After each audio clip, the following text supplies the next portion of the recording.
Yeah, I can tell you that this is one of the busiest stops on that light rail, and riders now say that they're pretty much on edge. This was a completely unprovoked attack, as you guys mentioned.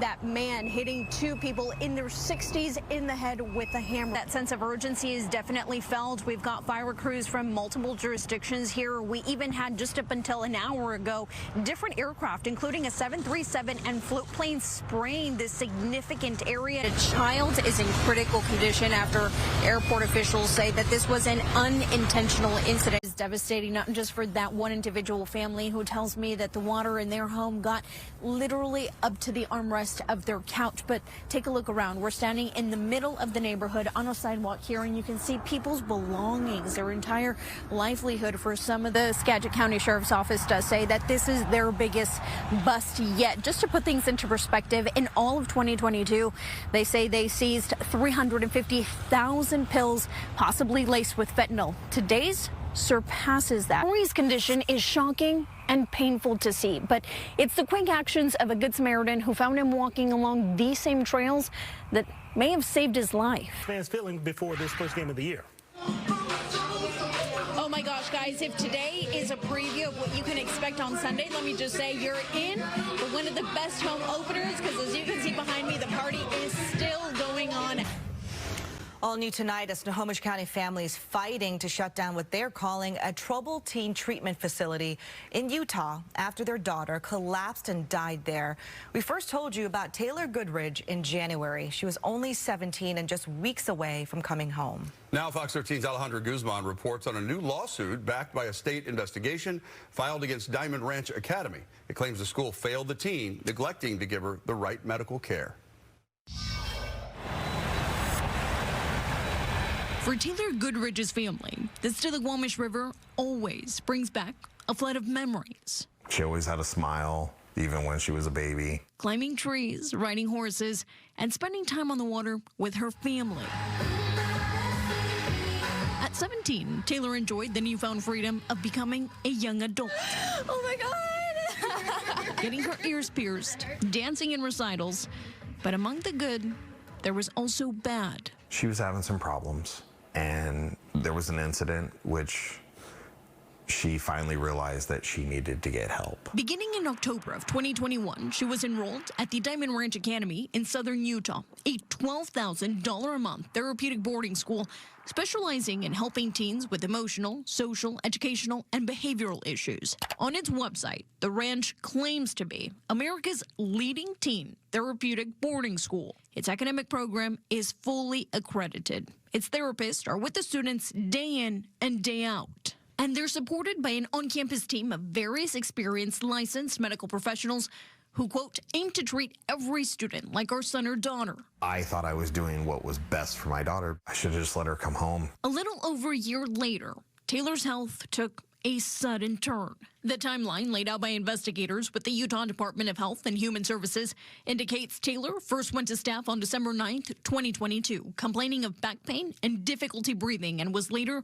crying and groaning in pain. But Alan Mortensen, the Goodridge family attorney, says Diamond Ranch Academy did very little to help Taylor. In court filings, he claims she was told by staff members to take an aspirin and suck it up, even as her symptoms became worse. For at least 7 days, she's listed there as vomiting, and everyone knew it. It got passed along, and no one did anything. State investigators say in the days before her death, Taylor vomited at least 7 times in 11 hours. The pain and agony that my daughter went through is something Dean can't bear to imagine.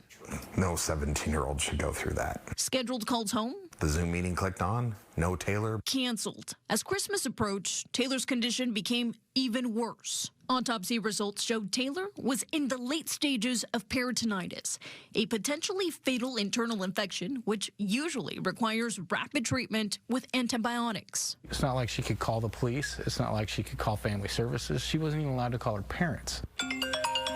On December 20th, Dean's phone rang. It was Diamond Ranch Executive Director Ricky Diaz saying his daughter had collapsed. I thought she fainted, not my daughter was passing. And then less than 30 minutes later, calls back and says she's gone.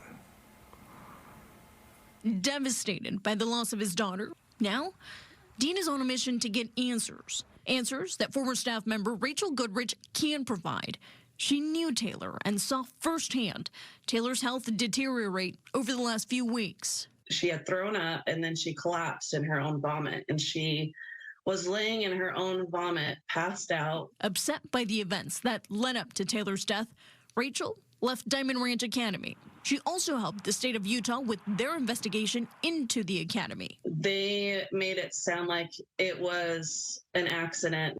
But if you were actually there with her, you know that Taylor needed help. Fox 13 reached out to Diamond Ranch Academy, who says out of respect for student privacy, federal and state laws, they cannot respond to any allegations regarding Taylor's case. Their statement reads in part, "We can say that there are many bullet points in your email and allegations in the lawsuit that are demonstrably false. DRA will continue to fully and transparently cooperate with all appropriate agencies. DRA looks forward to presenting the facts in court."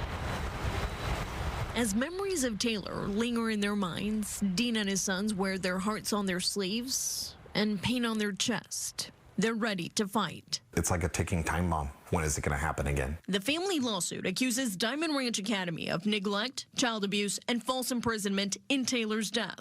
The Goodriches say they won't stop until they get justice for Taylor. Where did they help my daughter? They put her in a box.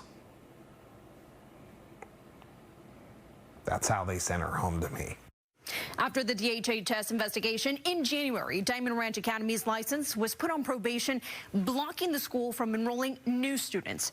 The school was given 4 citations, one specifically for failing to provide and seek necessary medical care for an ill client who died several days later. In March, the Department of Licensing lifted its restrictions once again, allowing the school to accept new students. A low blow for Taylor's family. Meantime, Hurricane police say that their investigation is ongoing, as is the family's court case. This is just the beginning. We've been following this story for months. Our coverage will continue as we hear from other former employees and students. Parents clinging on to their children's hands are among the dozens of residents protesting in Enumclaw and Tenino. We love our kids. It's our whole families. I feel angry. I feel scared. Don't surprise any more neighborhoods. Don't put any more children or women in danger of assault. A real fear for Paula Hagan, who lives just across the street from a less restrictive alternative, LRA community housing in Enumclaw. Were you ever made aware that this was happening? Nope. An issue many say has been their biggest concern, not knowing what is happening in their communities. He's in our neighborhood. He is seeing our children. We're how many feet away from a bus stop? The bus stop is just right here. It's just right here. Several neighbors say they've spent thousands of dollars adding to their home security systems and installing more lights to keep an eye on who comes on and off their property. While this first man is a child molester, who's to say what the next 4 or 5 men are? For all we know, they're women as their target. So how do you think that makes me feel? Because I live in that house by myself. Not only are residents dealing with a new sense of insecurity, they say their home property values are dipping as a result. The LRA community housing looks like your average home right next door. There are 12 in Pierce County, 7 in King County. Snohomish and Spokane each have 3. Thurston and Kitsap have 2 each, and there's 1 in Walla Walla. Only 4 are contracted through the Department of Social and Health Services. Those are in King, Pierce, Thurston, and Kitsap counties. The others are contracts between the provider and the court. Placements have been happening since the 90s, according to Governor Jay Inslee's office, who sent us this statement saying in part, quote, SB 5163 aimed to prevent 1 or 2 communities from having to absorb all those placements, particularly of individuals who aren't from there. The bill was passed during the 2021-2022 legislative session. We are actually calling on the governor to use his executive authority. Representative Dan Griffey helped sponsor House Bill 1813 and 1734, which would look at LRA sightings and help improve community outreach while putting a moratorium on releases. Those bills now dead, at least for this session. This is an issue that's going to affect a lot of people in Washington state. It's not a rural versus urban issue. It's not a them versus us issue. This is an issue for everyone. It can happen in your neighborhood. It's scary because you just know what's going to come next from this, and that this state and these programs are allowing more victims like me to come out of this with lifelong trauma. Alejandra Guzman, Fox 13 News. Bienvenidos a Fox 13 News en español. Gracias por acompañarnos. Les saluda con gusto Alejandra Guzmán. Iniciamos en Hawái, donde al menos 36 personas han muerto y decenas resultaron heridas en la isla de Maui. Esto tras los incendios forestales que avanzaron rápidamente y obligaron a miles de evacuaciones.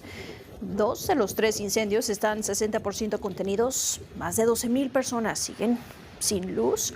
Hospitales en el área están abrumados tras la cantidad de personas heridas con quemaduras e inhalación de humo. Las llamas están siendo avivadas por los vientos del huracán Dora, destruyendo unas 200 estructuras, incluyendo el pueblo histórico de Lahaina.